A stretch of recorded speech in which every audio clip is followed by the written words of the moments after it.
Monsieur Pittet, Je suis Monsieur Pittet, je suis le directeur de cabinet de Monsieur le Préfet des Vosges. et vous êtes aujourd'hui au TIO, derrière l'EHPAD, pour une célébration un peu particulière.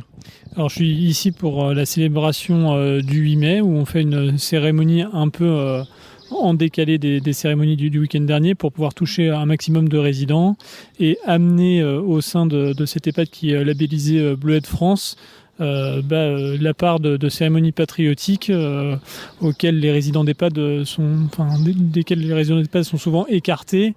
Du coup, on délocalise cette cérémonie au sein de leur établissement afin qu'ils puissent en profiter, comme tout un chacun a pu en profiter ce week-end. Et pourquoi les Bleus de France à l'EHPAD? Alors ça, c'est une question qu'il faudra poser à Monsieur le directeur. directeur de l'ONAC-VG. Pourquoi le Bleuet de France? L'Office développe un réseau d'EHPAD labellisé avec le Bleuet de France, un label dédié au monde combattant, à la mémoire, pour favoriser l'intégration de nos anciens combattants, de leurs conjoints survivants, dans un réseau qui garde un lien avec le milieu patriotique et mémoriel. Donc par ce biais-là, le Bleuet de France est toujours présent dans les EHPAD, et à travers l'Office, on apporte tous les ans une organisation d'un moment de convivialité. Ça peut être une cérémonie patriotique et une remise souvent de colis bien-être en fin d'année, pour marquer la fin d'année. Et là, ce n'est pas que l'EHPAD du TIO, c'est aussi l'EHPAD de Busan, donc c'est de HFVM, est labellisé. Effectivement, le premier à être labellisé, ça avait été Busan en 2008.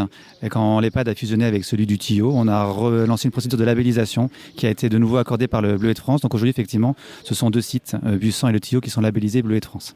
Et à titre indicatif, il y en a beaucoup des EHPAD, des maisons de retraite d'EHPAD qui sont labellisées comme ça?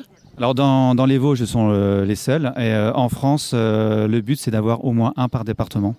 On est presque à ce taux-là. Il y a encore quelques départements qui n'ont pas encore d'EHPAD labellisés.